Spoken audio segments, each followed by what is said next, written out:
It's the third time I'm here now, standing on this place, and it's always nice to be here, Katarina, in those fantastic room facilities as we have here.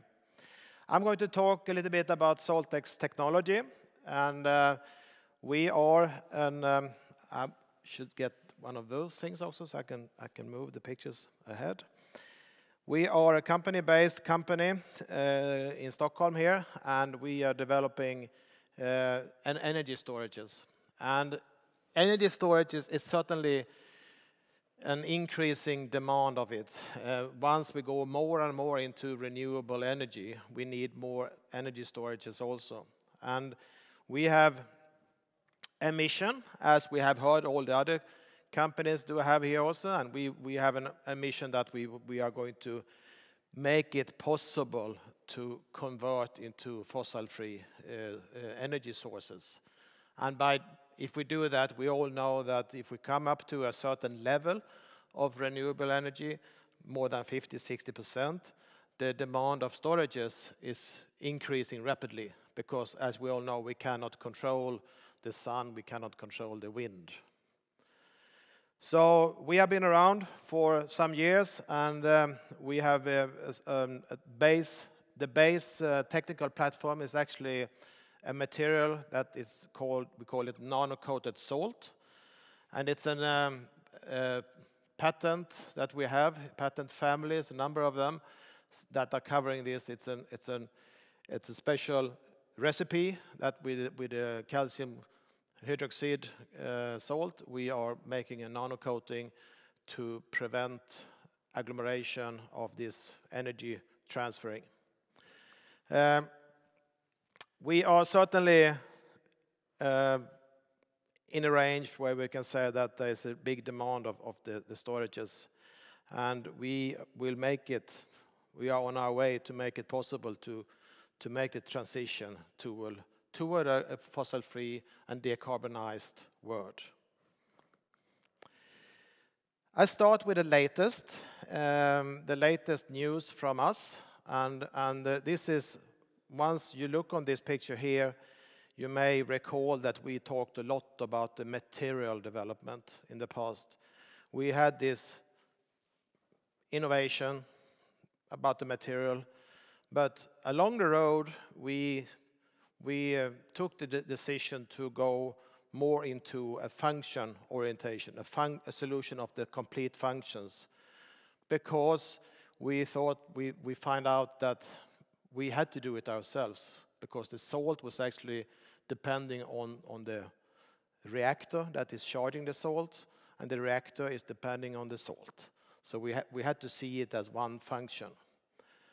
And what we are doing now, the progress at the Stockholm pilot plant, that's in Vattenfall premises in Bollmora, south of Stockholm. It's a 200 kV charging reactor with a 100 kV discharging reactor, and a lot of some silos in between there, and subsystem also. This is actually a cooperation with an Australian company called Carl-X for the charging reactor. And for the discharging reactor, we work tightly with a Japanese owned but Finnish company, Sumitomo Foster Wheeler. And this is really, I think it's what it's all about also, that the new innovation, the new technology that I think we are standing for, in combination with a mature business that Sumitomo Foster Wheeler, I mean, they have been doing reactors for 150 years. And if you could combine them, we have a very much a winning concept. So this plant is actually, as we speak, we are making the first test rounds, and we are see how much we can decarbonize and how much we can carbonize the salt. And we also will see about what we call the round trip efficiency. But it looks very promising, and we will come back with the result as soon as we will have them, of course. Another thing is a collaboration with another mature company, is Alfa Laval, and we've been signing an agreement with them, as well as we did with ABB also in the past, to have the best product and the best competence to make our energy storage solution even more efficient.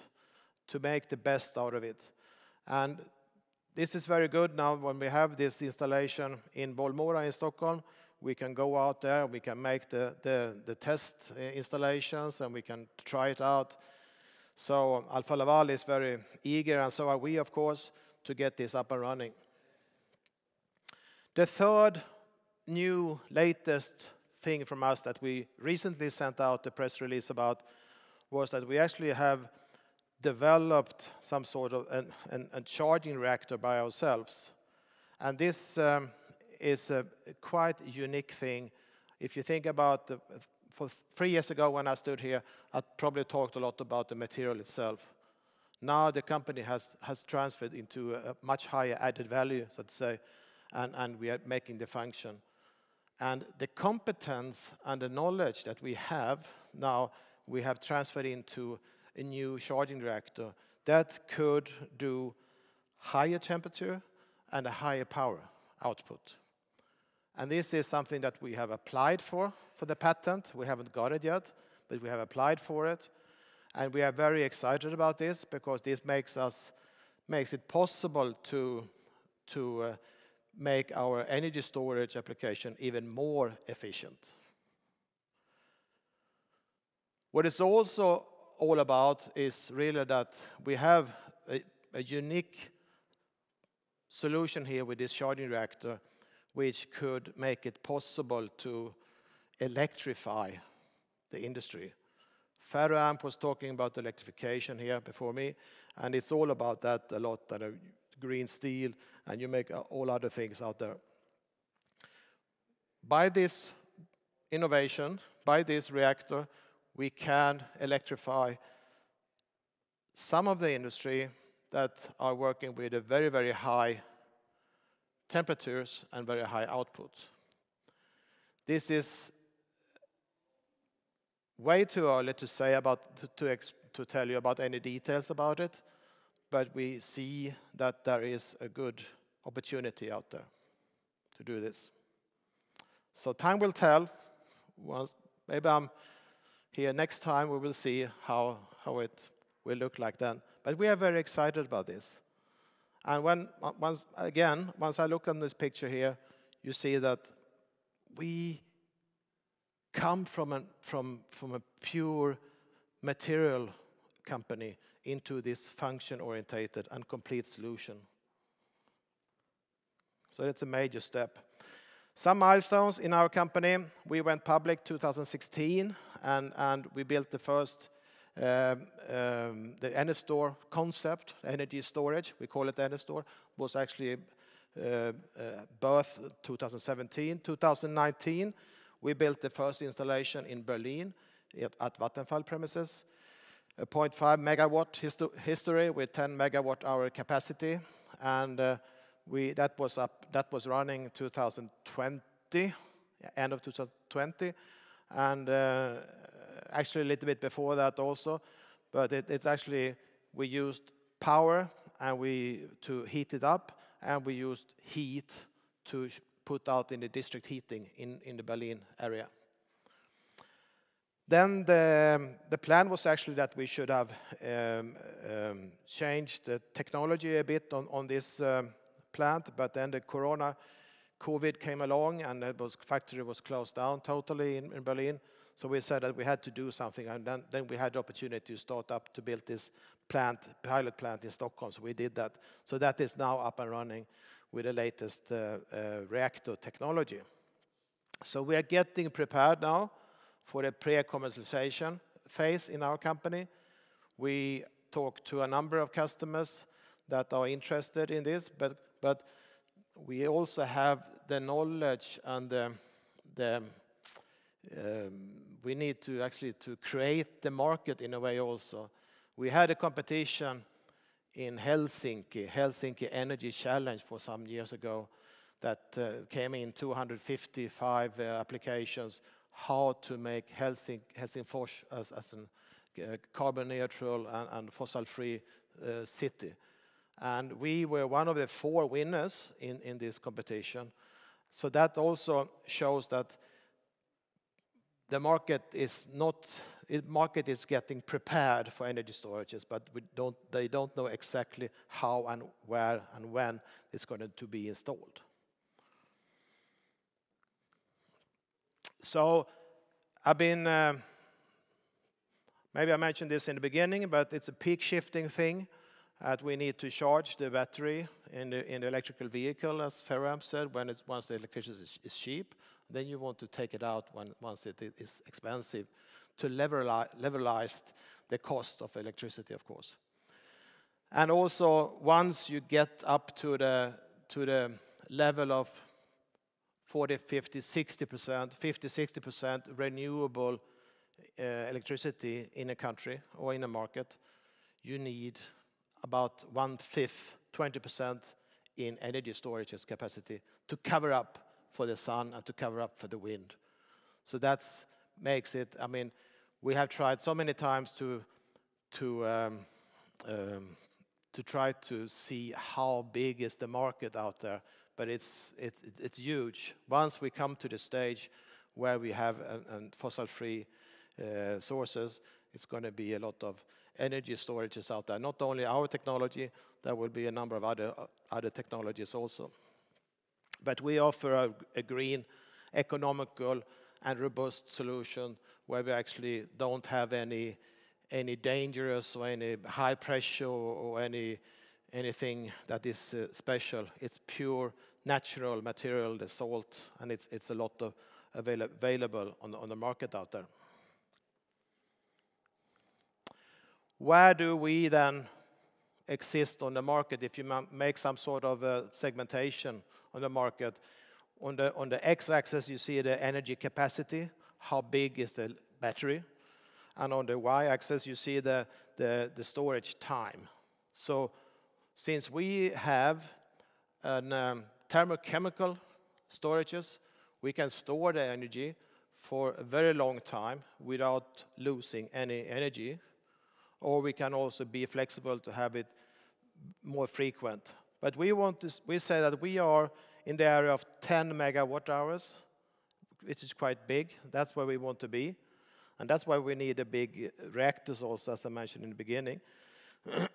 and we say that we need to, the ideal situation is that we want to have between one day until 1 week storage time to be able to get the best business case out of this. Then we have the pumped hydro, which is on the very right-hand side, and the batteries. But the batteries here is lithium-ion battery. You cannot make energy storage with lithium-ion battery once you come up to this size as we are planning for. It's going to be not economically at all.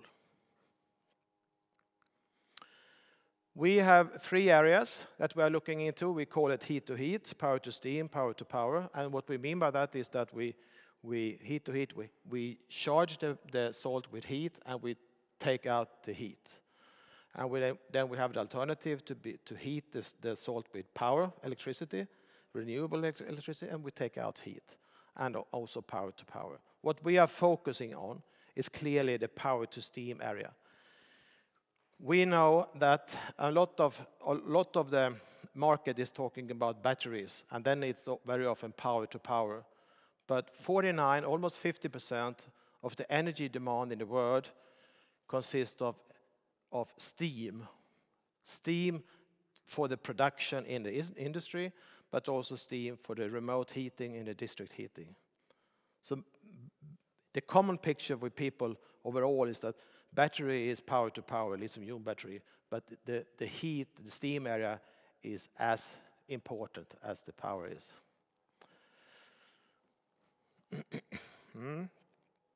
A very important area and interesting area where we have a lot of talks with the end customer is actually the industry, where they are using today, they're using on the bottom of the picture you see today, they're using oil or coal as a fossil fuel, and they store it, oil, and then they are they're burning it once they need the steam in the production. So some of those customers actually have their own energy sources. They have wind or they have PV. So what they want to do now is they want to throw out the oil and put it in with an energy storage. It's called heat storage here in this picture, EnerStore. And you can actually take out the steam whenever you want. So renewable steam on demand. That's a very important sentence to remember. Renewable steam on demand. And that's going to be very, very important, especially in the industry side, and makes it a little bit easier also to replace the existing solution in the industry. How does it look like then? Well, this is could look like, the Bollmora case doesn't look really like this, but it could, in the future, it will look like this, where you have a charging reactor. Today, it's the Carl-Johan reactor built on a so to say, falling bed technology. And then we have the discharging reactor based on a fluidized bed technology. And then we have the storage here. And the storage is actually charged salt and not charged salt, charged salt. And talking about the capacity itself, it's actually depending on how big do you make those silos. The bigger, the higher capacity you will have. So it's actually also that flexible, so you can have one power in the charging and one other area in discharging. For instance, in Helsinki, Fors, the challenge was really they want a pretty slow charging over the summer month, and then they want, under a couple of weeks where they had a very cold temperature, they want to have a quick, powerful discharge. So the roadmap for commercialization is really that we are standing on the threshold now to make this pre-commercial. And what do I mean by pre-commercial? Is actually that we have proven the technology with our own pilots. We want the customer to be part of this pre-commercialization, and we have to build those installations, and then after that we will go fully commercialized after that.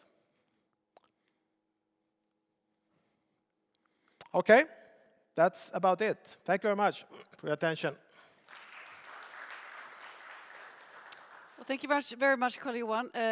Where will you be in 5 years, and what do you need to get there?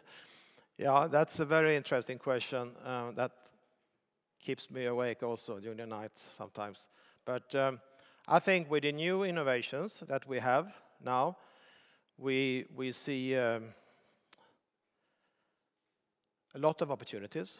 I cannot say more than that at the moment, but we see a lot of opportunities. We see possibilities to install energy storage in a wider scale, but we are looking at the moment very much on this renewable energy on demand, steam on demand, where the industry we make it possible for the industry to convert to fossil-free sources.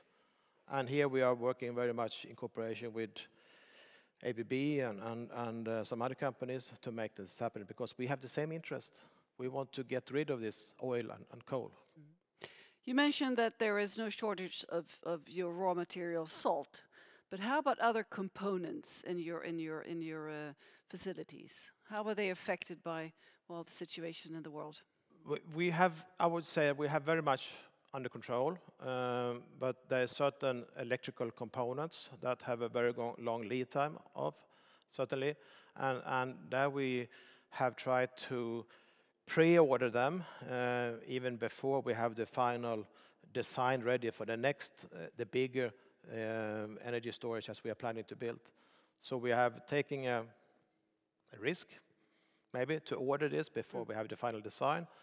But you're right, some components are lead time of 10 months, 12 months now, which used to be weeks before. Well, best of luck with your work, and thank you for joining us. Thank you very much for being here. Thank you.